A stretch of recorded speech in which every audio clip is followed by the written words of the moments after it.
Hello YouTube, je suis ravie de vous retrouver donc aujourd'hui pour cette nouvelle vidéo.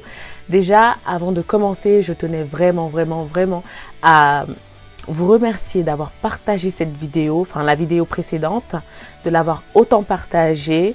Je suis vraiment très contente parce que je ne m'attendais pas à ce qu'il y ait autant de personnes qui la regardent, qu'il y ait autant de, je pense, partage. Donc, je vous remercie énormément. Bien sûr, on ne peut pas plaire à tout le monde. Il faut toujours qu'il y ait certains qui soient très négatifs.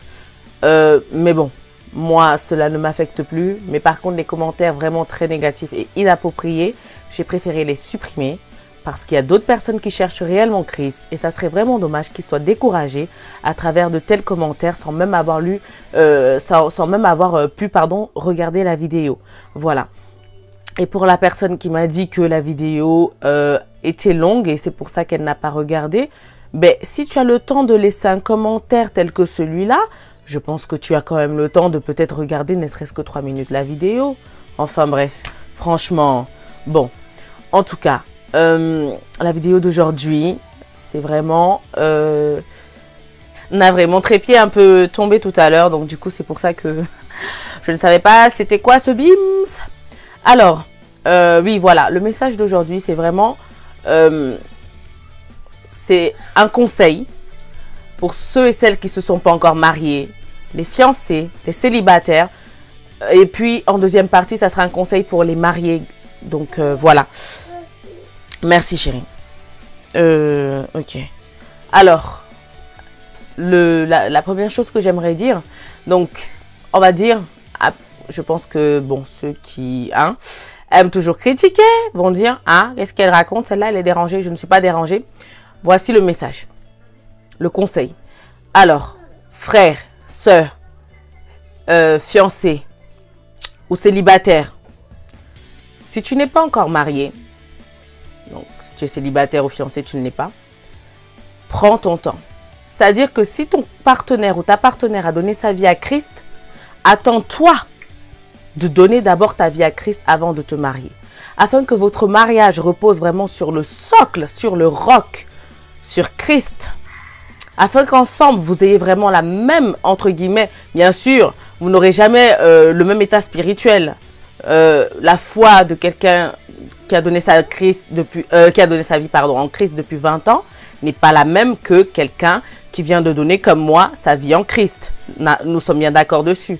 Mais par contre, vous avez des similitudes, vous aimez vous battre pour l'œuvre de Dieu, pour l'avancement de la gloire du Seigneur, pour le rassemblement de ses enfants, etc., etc. Enfin, il y a beaucoup de choses, il y a beaucoup de points communs, voilà. Et qui vont être le pilier et le socle de votre couple. Parce que n'oublions pas, bien qu'on puisse nous dire ce qu'on veut, le mariage reste l'institution divine. D'accord? Ça reste l'institution du Seigneur. Il a pris Ève comme femme, comme aide semblable pour Adam. Voilà. Donc, c'est depuis la genèse des choses. Voilà. Quoi qu'on puisse en faire aujourd'hui, c'est d'abord l'œuvre du Seigneur. En tout cas, pour ceux qui croient ou qui pensent que effectivement, ça existait depuis très longtemps. Voilà. Alors, du coup, attends d'être vraiment prêt. C'est-à-dire d'être... prêt en Christ, d'avoir donné ta vie avec le Seigneur, d'avoir mis ta vie en règle avec le Seigneur, avec Christ, avant de sauter le pas et te marier. Ce n'est pas une course, c'est pas parce que ta copine s'est mariée, ta soeur s'est mariée, tout le monde est marié chez toi et que toi ça va faire bizarre qu'il faut te mettre une pression incroyable. Non, ce n'est pas le jackpot, non. Ce n'est pas la course. Au contraire, demande au Seigneur de t'aider à l'accepter, de t'aider à vraiment être le socle, le repos, le pilier de votre mariage. Et c'est ça qui solidifie le mariage, et c'est ça qui perdure le mariage, et c'est ça qui vraiment le fonde, l'élève, le structure, le reconstruit, le restaure, parce que bien sûr, ce n'est pas... et je pense que Christ n'a jamais dit que la vie serait facile, mais le mariage non plus. Ce n'est pas quelque chose où on va s'entendre tous les jours, c'est les bisounours, non. Mais au moins dans chaque épreuve, Christ sera au centre et donc du coup, c'est lui qui donnera la solution. Du coup, au lieu que ce soit tes épaules qui portent tout, ce sera, tu vas donner ton joug à Christ gentiment en disant, je n'arrive pas, sincèrement, j'ai trop de pression, je n'arrive pas. Tiens, je te donne vraiment tous mes problèmes, s'il te plaît, résous ça. Voilà la différence. Voici l'exemple. Et je vous parle par expérience, bien sûr. Si tu te maries, ton conjoint n'a pas encore donné sa vie en Christ, toi non plus. Un jour, tu vas chercher Christ. Tu donnes ta vie maintenant au Seigneur. D'autres vont jamais chercher Christ dans leur vie. Donc, ok. Mais d'autres vont chercher Christ dans leur vie. Toi, tu as donné ta vie peut-être en premier, toi madame ou toi monsieur. Et madame ou monsieur n'a pas donné encore sa vie. Qu'est-ce qui va se passer? Mon ami, à un moment, tu vas arriver au carrefour. Tu vas te dire, ah, niveau spirituel, tu as d'autres attentes parce que tes attentes ne sont plus charnelles. Tes attentes ne sont plus seulement, oh, ça va, matériel, charnel. Maintenant, tes attentes sont tout autres. Tu as envie de travailler pour le Seigneur, tu as envie de faire avancer les choses du mieux que tu peux. Tu as envie de parler du Seigneur. Enfin, il y a beaucoup de... Tu te sens appelé et du coup, tu veux travailler vraiment et tu veux plaire surtout à Dieu. Tu veux plus plaire aux hommes, tu veux plaire à Dieu. D'accord? Tu te soucies vraiment de ce que lui pense de toi. Hein? Tandis que ton partenaire ou ta partenaire n'est pas encore à ce niveau-là. Se soucie de ce que les autres pensent d'elle ou de lui. Se soucie du monde. Se soucie peut-être de la dernière musique qui est sortie ou peut-être du dernier film ou je ne sais quoi. Et toi, tu n'es plus à cela. Et du coup, il va avoir beaucoup de frustration de ton côté comme de son côté, de déséquilibre. Et parfois, ça va être vraiment, vraiment difficile. Et c'est là où j'en viens maintenant aux couples mariés qui se sont mariés et qui... Ceux qui ont donné leur vie, tous les deux, en se mariant au Seigneur, vraiment félicitations et que le Seigneur perdure votre amour.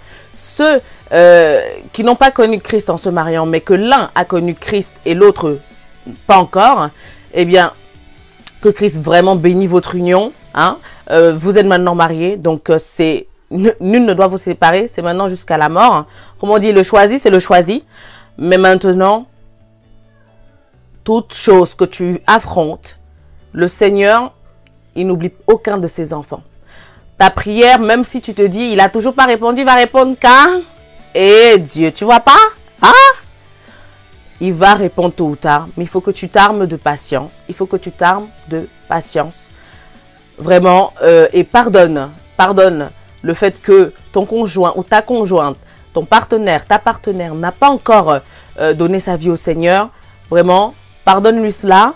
Essaye chaque jour de demander à Christ de te donner la force. De te donner la force dans vos moments difficiles, dans vos moments aussi de bonheur, de t'édifier, coûte que coûte. Et que vos problèmes ou les difficultés qu'il peut avoir, les obstacles, ne soient pas quelque chose qui pourrait te faire chuter ou rétrograder dans ta foi. Voilà. Donc, le petit message que j'avais, c'était vraiment, chers jeunes, chers jeunes, pardon, chers parents, chers amis, chers fiancés, etc. Prenons le temps. Et pour ceux, comme j'ai dit, qui sont déjà mariés, vraiment, ce qu'il y a à faire, c'est vraiment invoquer le Seigneur, et il répondra à notre prière. Son temps n'est pas le nôtre, donc il faut s'armer de patience. Ne vous découragez pas. Et pour ceux qui ne sont pas encore mariés, ne vous pressez pas. C'est pas la course, mon frère, c'est pas la course, ma soeur. Ne vous pressez pas. Et pour que votre mariage soit vraiment, comme on dit, ndolé ou bien dans la sauce, c'est Christ. C'est vraiment lui le pilier, c'est vraiment lui le socle.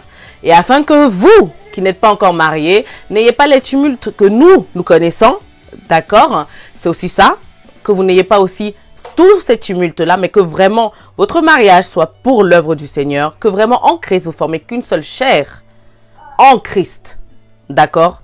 Donc voilà, je vous embrasse, je vous dis à la prochaine vidéo, en espérant que ce message a pu vous plaire. Et à ceux à qui ça ne plaît pas, vraiment mon frère ou ma soeur, ne perds pas ton temps pour laisser les commentaires négatifs. Il ne faut pas décourager les enfants qui veulent apprendre de Christ. Les enfants qui ont envie aussi d'avoir les messages. Parce que ce message peut ne pas être important pour toi, mais peut l'être vraiment pour plusieurs autres personnes. Allez, ciao, à la prochaine vidéo. Je vous aime. Take care.